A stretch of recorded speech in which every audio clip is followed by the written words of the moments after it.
Hi friends, 4 பேர் என்ன நினைப்பாங்க அப்படின்னு சொல்லிட்டு நம்ம சில செயல்களை நம்ம இந்த சமுதாயத்துக்காக நம்ம பயந்து பயந்து செய்ய வேண்டி இருக்குது. அந்த 4 பேர் யாருங்க? அதை பத்தி தான் நம்ம இந்த வீடியோல பார்க்க போறோம். உலகத்துல பாதி பேர் தானாவே வாழ்றது இல்லைங்க. அந்த 4 பேருக்காக தான் வாழ்றான். அந்த 4 பேர் தான் யாரு தாங்க அந்த 4 பேரு? உதாரணத்துக்கு என்னையே எடுத்துக்கோங்களேன். இப்ப நான் யூடியூப்ல ஒரு சேனல் ஆரம்பிச்சு வீடியோ போட்டு சம்பாதிக்கணும், நம்மளால முடிஞ்ச விஷயங்களை நம்ம வாழ்க்கையில பண்ணணும் அப்படின்னு சொல்லிட்டு ஒரு ஆர்வத்துல வரோம் இந்த யூடியூப்குள்ளார. சோ யூடியூப்குள்ளார வந்த பிறகு, வரதுக்கு முன்னாடி யோசிச்சிருக்கணும். வந்த பிறகு அண்ணா என்ன சொல்லுவாங்களோ, தம்பி என்ன சொல்லுவாங்களோ, அண்ணா அண்ணி என்ன சொல்லுவாங்களோ, அக்கா என்ன சொல்லுவாங்களோ, என்ன சொல்லுமோ, புருஷன் என்ன சொல்லுவாங்களோ அப்படின்னு சொல்லிட்டு நம்ம ஒருத்தவங்களையும் நம்ம யோசிக்கிறோம். இது மட்டும் இல்லாம குடும்பத்தை விடுங்க, இது இல்லாம நம்மளை சுத்தி இருக்கிற அக்கம் பக்கத்து வீட்டுக்காரவங்க, போற இடம் வர இடம், சொந்தக்காரவங்க, தூரத்து சொந்தம், எவ்வளோ பேர் இருக்காங்க. நம்ம இப்போ ஒரு பொதுவில் ஒரு பப்ளிக் மீடியால வீடியோ போடுறோம் அப்படின்னாக்கா இவங்க எல்லாரும் தாங்க அந்த 4 பேரு. அந்த 4 பேரு நம்ம சொல்றோம் பாத்தீங்களா, இவங்க எல்லாரும் தான். சரி, சுத்தி இருக்கிற அந்த 4 பேரை நம்ம சமாளிச்சு ஏதாவது ஒரு நல்ல விஷயத்த வீடியோல கொடுக்கலாம் அப்படின்னு சொல்லிட்டு ஒரு வீடியோவை போட்டா, அதுல பாருங்க, அந்த வீடியோ பார்த்துட்டு இருக்கீங்க பாத்தீங்களா நீங்க, அதாவது என்னுடைய ஃபாலோவர்ஸ், ஒவ்வொருத்தவங்க மைண்ட்ல என்னென்ன தெரியுமா யோசிப்பீங்க? பணம் சம்பாதிக்கிறதுக்காக மீடியாக்குள்ளார வந்திருக்காங்களோ அப்படின்னு சில பேர் யோசிப்பீங்க. இன்னும் சிலர் பாத்தீங்கன்னாக்கா இந்த வயசுல இவங்களுக்கு இதெல்லாம் தேவையா அப்படின்னு சில பேர் யோசிப்பீங்க.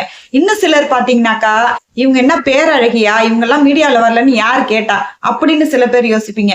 இன்னும் சில பேர் பாத்தீங்கன்னாக்கா இந்த வயசுல இதெல்லாம் தேவையா இவங்களுக்கு, பேசாம சாப்பிட்டமா தின்னமா உண்டமா வீட்டுல உட்காந்தமா அப்படின்னு இல்லாம இவங்களுக்கு எல்லாம் எதுக்குங்க மீடியா அப்படின்னு சொல்லிட்டு சில பேர் நினைப்பாங்க. இவங்கெல்லாம் குடும்பத்தை கவனிப்பாங்களா?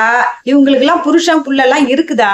இவங்களால எப்படி ஃபேமிலி எல்லாம் கவனிக்க முடியுது? இதெல்லாம் பார்த்துக்கிட்டு வேற வேலை இல்லை போல, இதே வேலையாதான் இருப்பாங்க போல அப்படின்னு சில பேர் நினைப்பாங்க. இவங்க பெரிய கருத்து சொல்ல வந்துட்டாங்க, இவங்க சொல்றதெல்லாம் நம்ம கேட்கணுமா? எவ்வளவு பெரிய மகான்லாம் கருத்து சொல்லி இருக்கிறாங்க, இவங்கெல்லாம் என்ன, இவங்கெல்லாம் யாரு அப்படின்னு சில பேர் யோசிப்பாங்க. அப்போ இந்த 4 பேருக்காக நாம வாழணும் அப்படின்னாக்கா நாமளா இருக்க முடியாது. நாமளா இருக்கிறோம் அப்படின்னாக்கா அந்த 4 பேரை பத்தி நாம யோசிக்க கூடாது.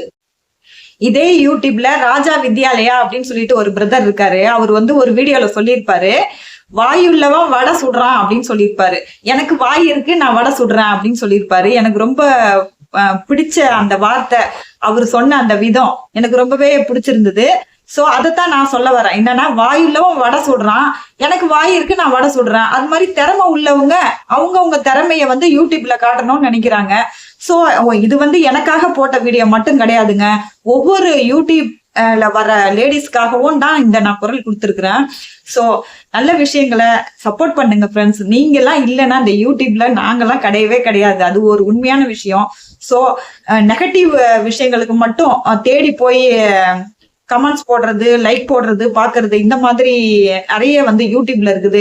அது மாதிரி பாசிட்டிவ் எண்ணங்களுக்கு நம்ம சப்போர்ட் பண்ணா ரொம்ப நல்லா இருக்கும்னு நினைக்கிறேன். என்னுடைய ஃபாலோவர்ஸ் இல்லாதவங்க, புதுசா பாக்குறவங்க எல்லாருக்குமே நான் இதை சொல்லிக்கிறேன். தயவு செஞ்சு நல்ல விஷயங்களுக்கு சப்போர்ட் பண்ணுங்க. உங்களோட ஆதரவு இல்லைன்னா நல்ல விஷயங்கள் யூடியூப்குள்ளார வர முடியாது அப்படின்றதுதான் நான் இந்த வீடியோல சொல்ல வரேன். மோட்டிவேட் பண்ணுங்க எல்லாரையுமே. இப்போ சொல்லுங்க, அந்த 4 பேருக்காக நாம இருந்தாக்கா நாம லைஃப்ல மேல போக முடியுமா, முடியாதா?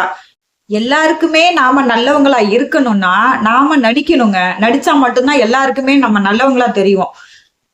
நம்மளை புரிஞ்சுக்கிட்டவங்களுக்கு மட்டும் நாம உண்மையா, நம்ம மனசாட்சிக்கு உண்மையா இருந்தா மட்டும் போதுங்க. மத்த யாரை பத்தியும் நம்ம கவலைப்பட தேவையில்ல. நம்ம ரூட்ல நம்ம போய்கிட்டே இருந்தா மட்டும்தான் நம்ம ஒரு தனி மனிதனால சாதிக்க முடியும் அப்படிங்கறத நான் இந்த வீடியோல சொல்லியிருக்கிறேன். சரியா தவறா அப்படிங்கறத உங்களுடைய கருத்துக்களை போடுங்க.